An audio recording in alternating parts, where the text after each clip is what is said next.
Alright, yeah, welcome back to some more Magic Arena, and today is an exciting day because we get to play some Brawl with the brand new Ikoria cards. So, for those who don't know, we're going to be going into the Brawlers Guild Hall today. It's not been immediately obvious what they're doing, but once again, Brawlers Guild Hall is going to be free for everybody to take part in. And then this month is going to be Fire Song and Sunspeaker, which is a weird choice, but I mean, I don't know. You know, it is what it is. I'm just happy to have free Brawl for yet another month, so, you know, I'm not going to look a gift horse in the mouth, but it's weird that they didn't add a new card. But yes, today's video is going to be all about Ikoria, and this is probably going to be the most Ikoria-ish deck we're ever going to play during this, this format, because it's all about gold cards. And you may notice we've got every single one of the ultimatums in our deck. Let's get to the commander first, though, before we go into that. We're going to be playing Jegantha, the Wellspring, 5 mana with hybrid Gruul colours.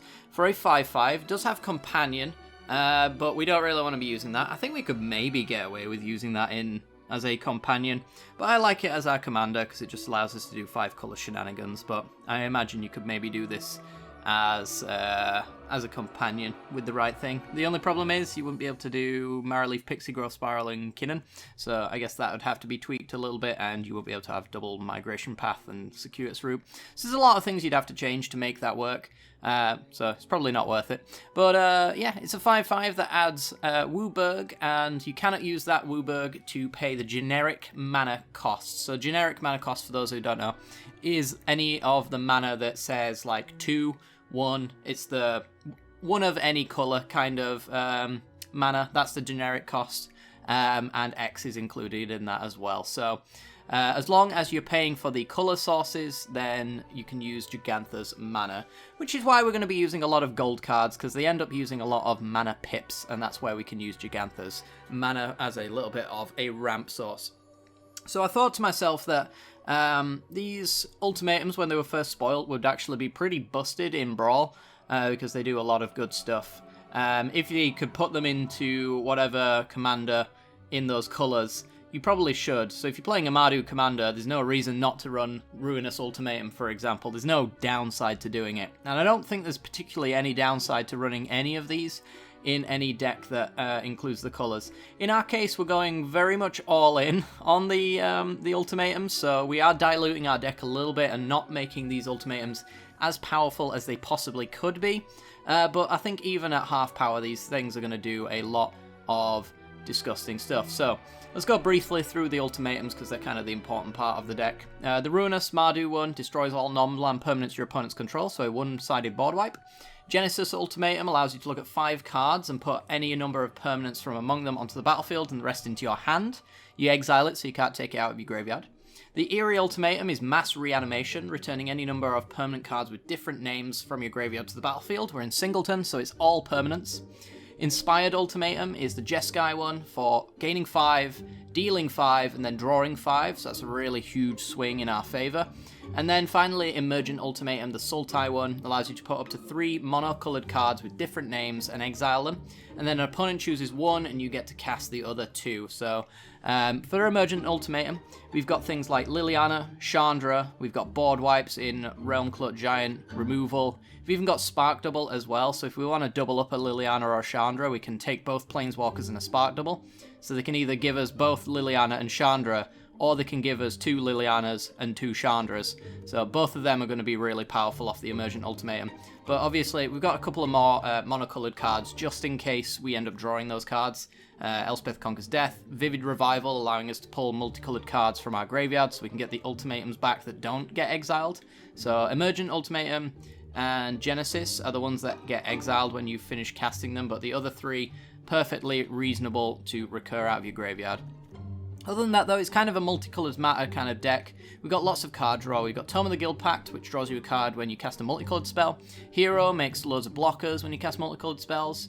We've got the Fixing in Dryad of the Elysian Grove and Chromatic Lantern, turning all of our lands into 5 colour lands. And we've even got Ramp with Titan's Nest, allowing us to pay generic costs from the graveyard. So if we don't need anything in our yard, then we can do it that way. It's another form of ramp. And yeah, we're just running all of the really cool Ikoria cards here, so hopefully we get to showcase a good chunk of it. The mana base is obviously extremely greedy. We do have 4 of the 5 colours of basics though, so we can pick out of our mana base if we do get like Assassin's Trophy. It's not like a good Niv Mizzet deck where an Assassin's Trophy is basically just a Vindicate. We do have more basics because we're running Migration Path in addition to Circuitous Route, because Migration Path can only grab basics. That's at least the idea, and we can cycle it away if we have no basics left to pull. But yeah, we're running Field of the Dead, because obviously we're running Field of the Dead, and then we've got all the Triomes in here as well, which add all the mana to hopefully fix our mana base, but also can be cycled away if we've got too much mana and we want some more action. So hopefully you guys enjoy today's video. If you do, make sure to hit that like button and subscribe. Also a quick update as well to the channel, sort of. If you go down into the description of this video, you'll notice that the deck list link is changing from mtg Goldfish over to EtherHub. I'm actually going to be uploading to EtherHub now, because I think it's just a little bit better as a content creator, but also allows you guys to see all the decks that I've been playing, and I can even link my own videos in there. So if you do go down into the description and click on the deck lists, I'd really appreciate it if you are an EtherHub member to hit the follow button on my account, and then you'll be able to see all the decks that I'm playing, and it also helps me like actually promote my videos a little bit more. So if you really want to help out the channel, that's one good way to do it. But other than that, like, subscribe, comment for the engagement goblins, and yeah, without further ado, let's get into the gameplay. This video is brought to you by the generous support of our wonderful patrons and channel members that you see here. If you'd like to support the channel and get access to cool content like sneak peeks, bonus videos, polls on future content, or access to a personal deck critique from myself every month, then hit the join button below the video or check out the Patreon link down in the description below. With all that said, let's get into the gameplay.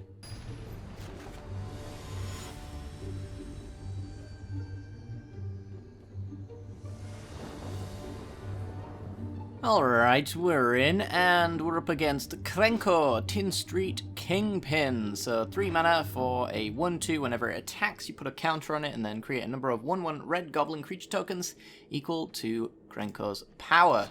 So we need to be answering that as soon as possible. It looks like we can Narset it and kill it there, I guess. So that's a turn 4 play. It might be a little too slow, though. Other than that, though, this hand's pretty okay. It's got perfect mana, so to be honest, I'm a little afraid to mulligan a hand with perfect mana. So let's just hope our opponent can't really do anything good with Krenko, and we'll just trade a Narset off for a Krenko. Alright, so let's just lead off with the Triome, I guess. Team of Taplands. Oh yeah. Oh yeah, chat. So far, so gravy. So they led off with Satyrs Cunning, which is a card. It's certainly a card, alright, chat. Did they miss a land drop? Oh no, they've already made it. I'm silly. Field of the Dead. Okay. That's fine. I'm hoping that one of these wonderful ultimatums will keep me alive here, but I don't know. I don't know. Gonna have to see what Krenko can do. That's a very good card. Okay. Well, I guess I'm gonna just go land Lantern. So Fires of Invention just makes all of my plays free for the turn, so we can go Fires into Narset next turn, and we can even play a tap land. Kill Krenko. We're gonna lose Narset, of course, but that's fine. I think just delaying our opponent is good enough. Maniacal Rage, yeah, this is going to be the scary bit. It's how much they can make Krenko huge, massive. Looks like we're just going to get 4 goblins here. Can we race 4 goblins? Time will tell. Time will tell. Tome of the Guild Pack, though. That's a good one.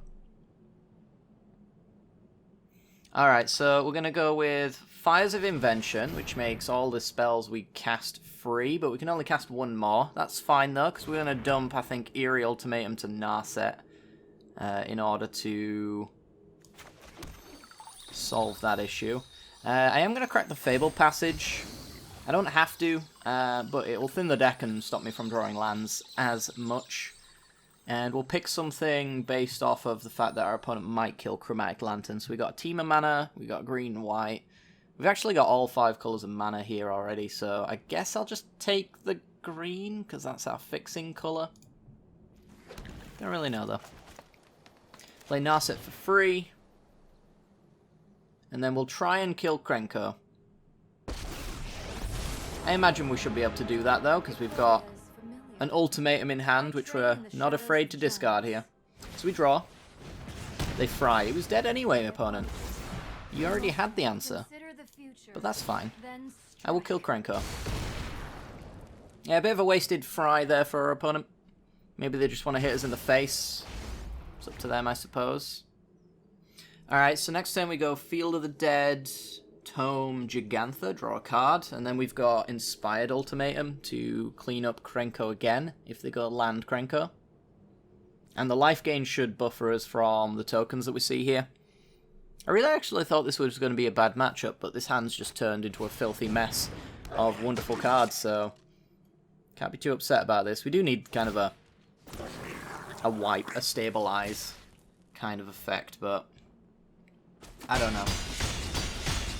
Might be good enough, might not. We're at 12 at the end of the day, and not really showcasing the most powerful of board states. So I guess I'll just go Field of the Dead. I'm not going to be hard casting anything anyway, so Tome for free.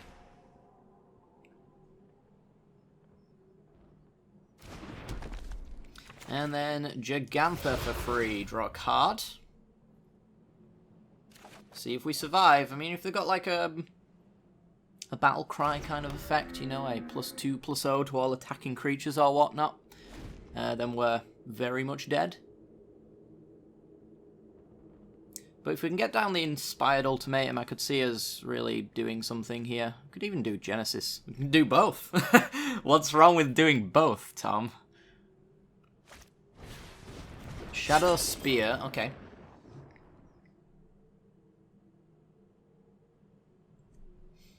I guess the problem with doing both is we don't have the mana to do both, right? I think we're hard casting these. So I don't know if we've got the mana for it, but we'll see. I'm going to block... I think I'm going to block the Legion War Boss. We should be able to cast Genesis Ultimatum next turn regardless of having Jegantha out or not.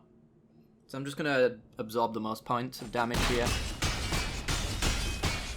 And hope that Genesis Ultimatum puts enough permanence on the board for us to survive what our opponent's doing here. It could be that we just want the 5 life though. So there goes Jegantha.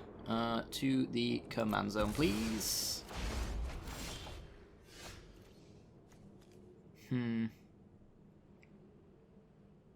It probably has to be the ultimatum. It'll draw us loads of cards.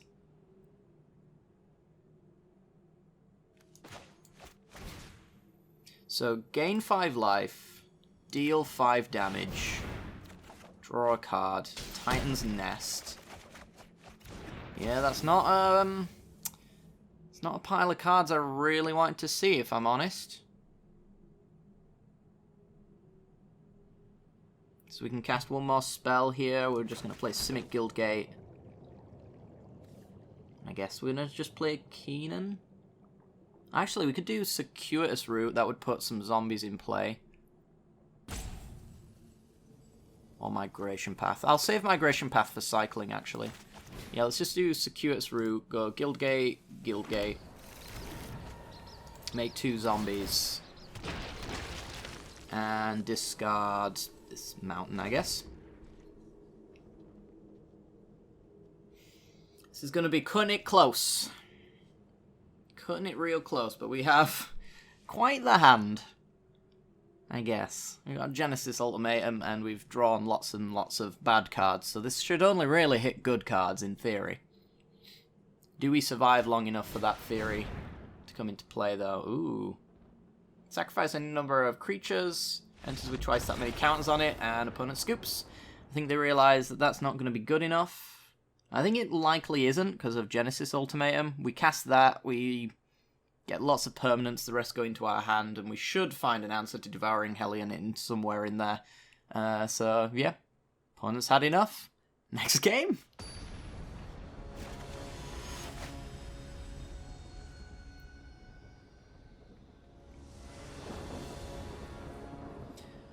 Okay then, we're in. And this hand's a little awkward. We've got Command Tower, but unfortunately we've got Plaza of Harmony, which is only tapping for colourless. So I think we have to take the free mull on this. If this was like any Simic-esque land, I would take this off Maraleaf Pixie into Uro. Should lead to Migration Path and fix us completely, but can't take a hand like that. This one we can absolutely keep. We've got 2 5-colour matters kind of cards. And Eerie Ultimatum's not exactly the ultimatum we want, but Whirlwind of Thought might get us somewhere. Alright, so we're just going to lead off with our tap lands here. Our opponent's playing Heliod Suncrowned, a 3-mana 5/5 indestructible, as long as your devotion to white is less than 5. Heliod is not a creature. Let's play the Triumph. Pass the turn. Whenever you gain life, you put a counter on a creature or enchantment you control, and then you can pay 2 life to give a creature lifelink. So it's very much Soul Sisters for those who are aware of that archetype. Alright, I think I am going to go with Dryad of the Elysian Grove here, just because it gets me out extra mana. So, Dryad, play a tap land, pass the turn. It's also a good blocker for Tithe Taker as well, even through Heliod, which I'm assuming is what they're going to play here. Yep. Devotion of 3, I doubt they'll run right into that. Alright, and now we've got a long list of options. So we're going to play our land.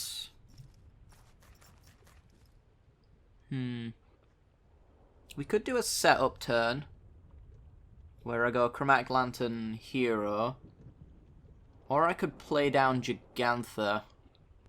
That gives me a better setup turn. That doubles my mana in a roundabout fashion. Let's play Jegantha and see if they have an answer for it. We're out of range of Elspeth Conquers Death right now, so we've got at least a turn, I would have thought, with Jegantha. Unless they've got Prism Realms and Banishing Lights. She's definitely a possibility. Alseid brings the devotion up to 4, so they need 1 more white pip to get in with Heliod, and there it is. Just taking 4 though, completely fine by me. I might even be tempted just to lose things into my graveyard at some point for Eerie Ultimatum. But that's later down the line, we don't need to do that just yet. Okay, so I'm going to go tap Jegantha. Adds 5 mana, but it can only be used to play the coloured costs on cards, so we still need to pay the 1 here.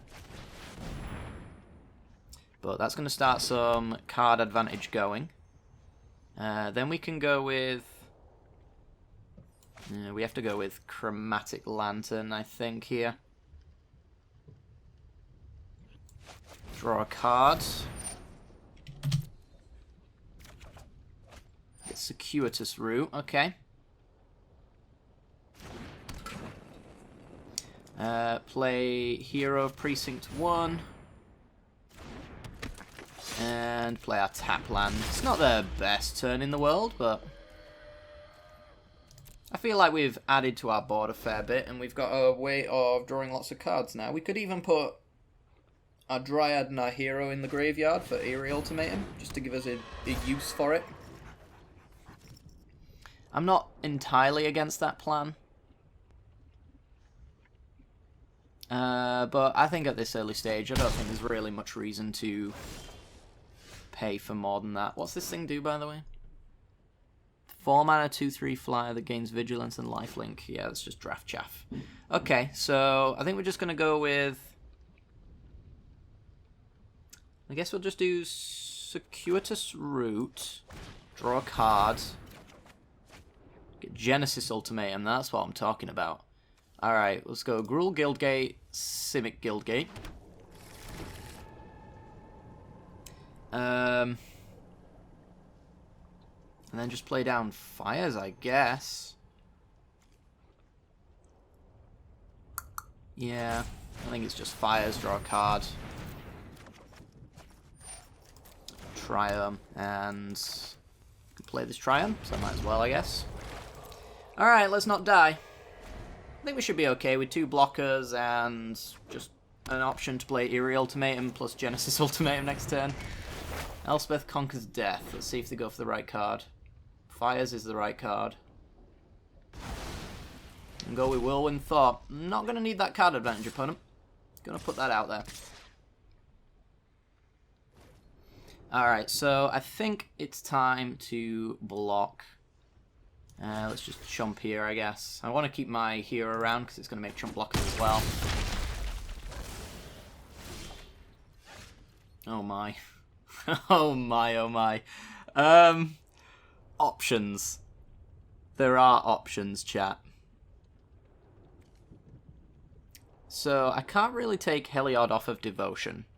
That's something to keep in mind. I can, however, just...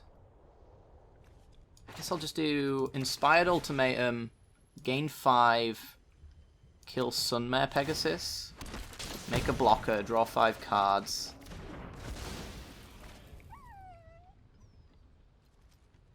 And then let's Genesis Ultimatum. Hit Maraleaf Pixie, Arcane Signet, Liliana, and Skull Prophet. We will minus Liliana, sack 2 soldier tokens, which we were going to block with anyway.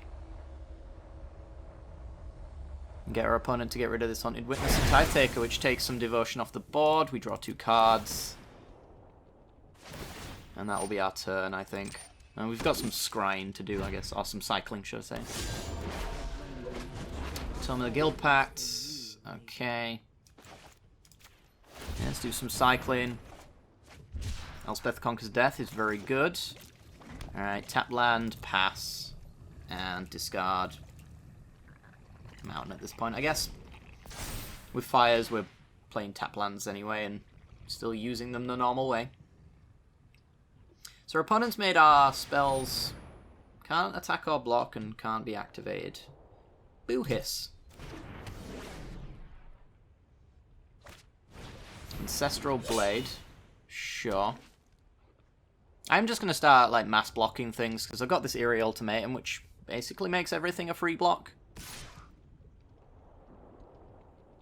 But I mean if they're going to go for an attack where only Liliana dies, then I don't see the use technically in doing anything like that. But we will take like the free blocks that we've been given here. And that's really about it, I think. Just want to let the rest go.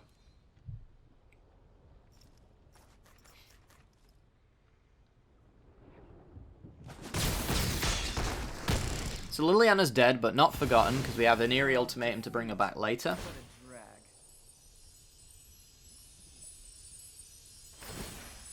And they're going to put some counters on a token. That's fine.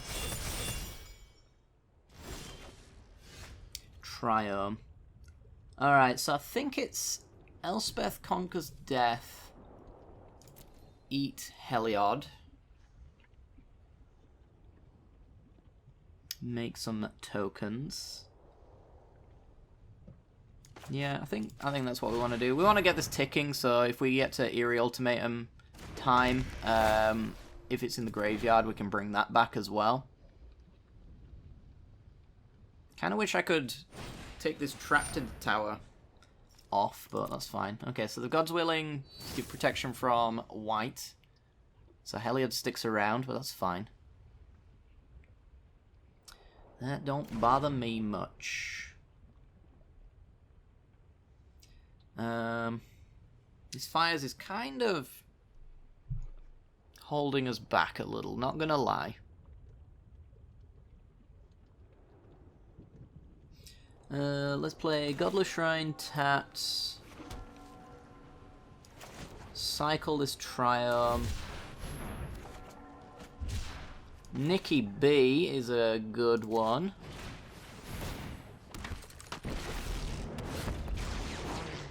Take up, make them exile a permanent. And they've had enough. Ruinous Ultimatum for next turn seems pretty good to me.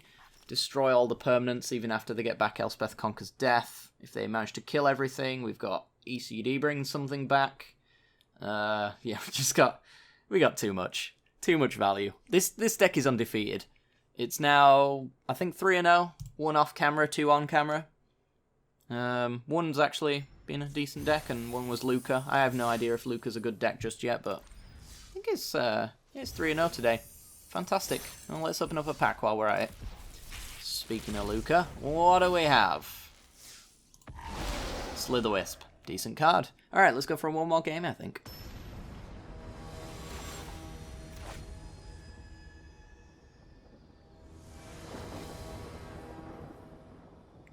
Alrighty then, we're in. And this has got lots of mana in it. Pretty much relies on lucky top decks, to be honest. But it is 5 colours.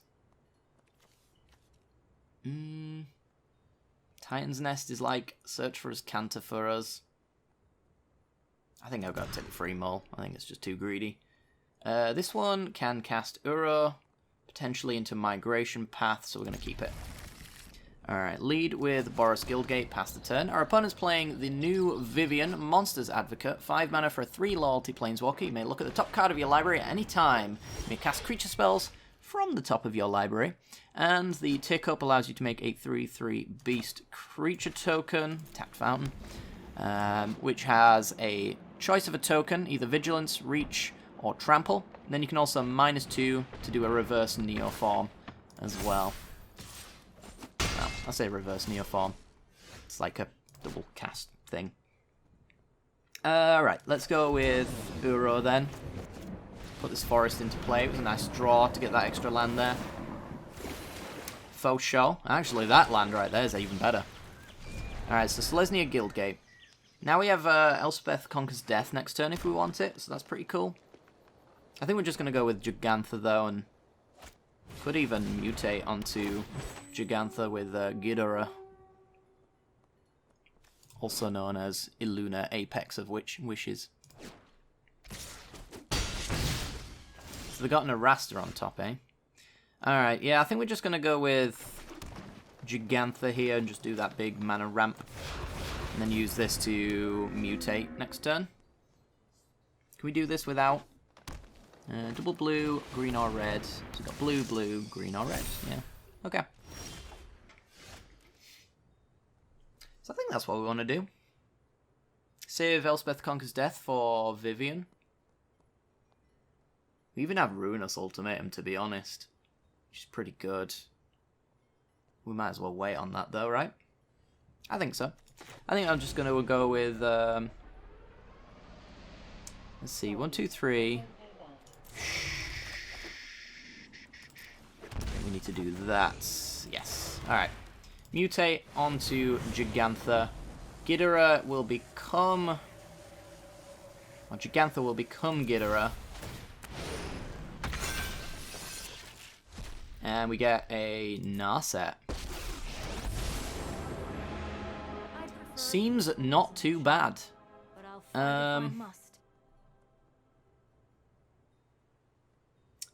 Then I will just tick up.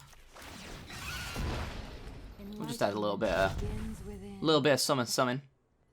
We'll pass the turn. See what our opponent wants to do. They can run everything into Narset, that's fine. Minusing wasn't really going to change that. It was just going to make me potentially just discard a card that I'd otherwise want to use right now. Yovo. Okay.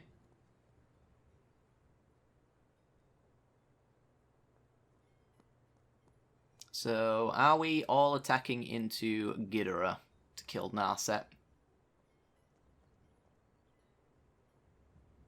I mean, knowing my hand, you probably might as well. Because everything's dead anyway. Alright. Just going to block the biggest thing on the board. And be happy with that. Alas, I return to my train. There's a Realm Cloak Giant, eh? Okay, so let's do Migration Path. Yes? Yeah, I think so. Grab the last 2 basics. Oh my. And then I think we'll just hold back to block. I think that will be ideal. We could Primal Empathy, would allow us to potentially draw an extra card. If Yorvo goes up 2 points though, then it doesn't.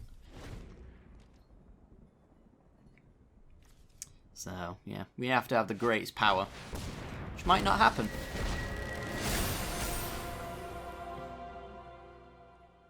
Okay, is this exile? It's destroy all. Okay.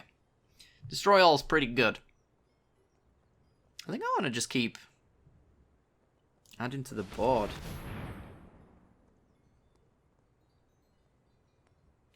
Let's do Titan's Nest. Let's do Primal Empathy. And Elspeth Conquers Death on Nylia, I think.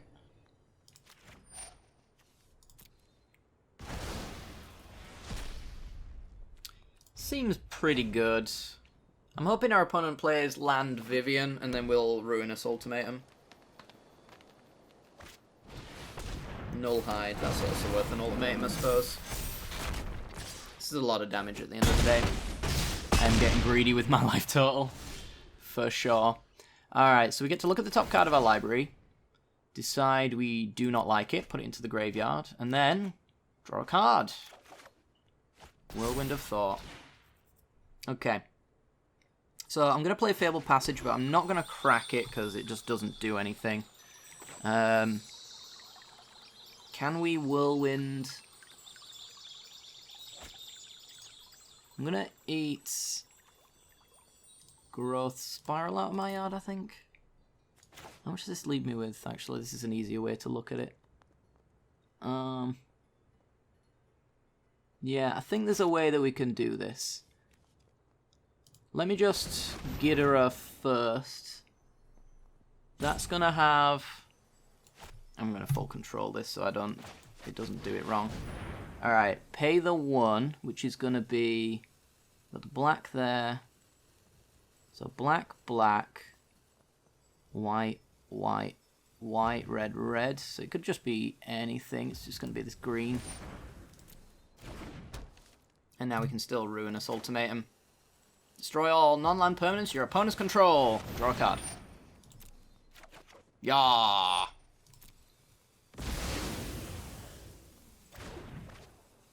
Seems good. Alright, pass the turn.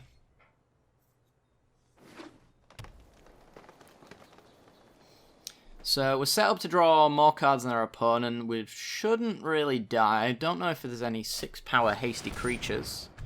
Voracious Hydra. Gonna double your power. Yup.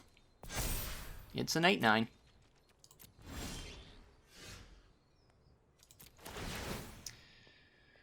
Graveyard that, please. Bring back Narset with extra loyalty. Compassion and understanding above all else. Let's Uro. I think so. Let's see. 1, 2, 3, 4, 5. Actually, let's minus Narset first, because we might have something better to put into Let thoughts flow like the river graveyard. rapids. So yeah, I don't have to kill Voracious Hydra here with Narset. I can just get rid of this breeding pool, which is extra fuel for Uro, and instead I'll just go for Nikki B, draw a card. Parcel Beast. Destroy target creature. Your existence is Let's mutate Ghidorah. Let's keep Ghidorah. Ghidorah does his thing. We get Skull Prophet. It's alright. We'll win anyway. Alright, well, that's going to do it for today's video.